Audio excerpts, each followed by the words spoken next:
సోమవారమే megastar Chiranjeevi పుట్టినరోజు. గత పుట్టినరోజుతో పోలిస్తే ఇది చాలా ప్రత్యేకం. ఎందుకంటే 9 ఏళ్ల విరామం తర్వాత చిరు ముఖానికి రంగేసుకున్నాడు. మళ్ళీ ఓ సినిమా చేస్తున్నాడు. ఖైదీ నెంబర్ 150 పేరుతో వస్తున్న ఈ సినిమా ఫస్ట్ లుక్ పోస్టర్ కూడా చిరు పుట్టినరోజు నాడే రివీల్ చేస్తున్నారు. చిరు పుట్టినరోజు వేడుకల్ని కూడా ఆయన కుటుంబం భారీ ఎత్తున ప్లాన్ చేసింది. మరి ఇంత ప్రత్యేకమైన పుట్టినరోజుకు చిరు తనయుడు రామ్ చరణ్ తన తండ్రికి ఏం బహుమతి ఇస్తుండొచ్చు?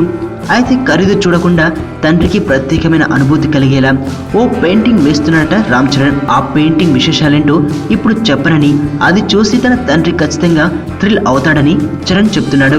ఇక తన తండ్రితో అనుబంధం, ఆయన 150 సినిమా గురించి చరణ్ మాట్లాడుతూ, దర్శకుడు వినాయక్ షాట్ ఓకే అనగానే మిగతా వాళ్ళంతా 10 నిమిషాల తర్వాత వస్తున్నారు, కానీ నాన్నగారు మాత్రం వెంటనే వచ్చేస్తున్నారు. ఈ ఉత్సాహం చూస్తుంటే ఆయన చేస్తుంది 150 సినిమానా, తొలి సినిమానా అనిపిస్తోంది. ఆయన్ని షూటింగ్లో చూస్తుంటే ముచ్చటేస్తోంది. ఆయన నాకు రోల్ మోడల్. చిన్నప్పటి నుంచి మమ్మల్ని ఎంతో బాగా చూసుకున్నారు. చాలా కొద్ది సందర్భాల్లో మాత్రమే కొట్టారు. తప్పుల గురించి, వాటి వల్ల కలిగే అనర్థాల గురించి చెప్పేవాళ్ళు. మంచిగా ఉంటూనే మనల్ని కంట్రోల్లో పెట్టేవాళ్ళు.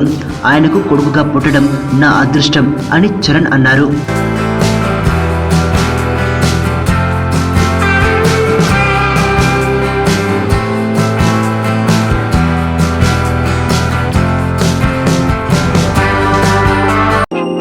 నేను ఆనంద్. ఈ భూమన్నా, ఈ భూమి మీద ఏ సృష్టి అన్నా నాకు చాలా ఇష్టం.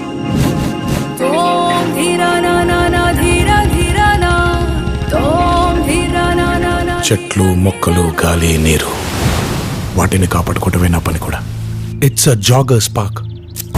213 చెట్లు ముంబైకి చాలా ఆక్సిజన్ సప్లై చేస్తుంది.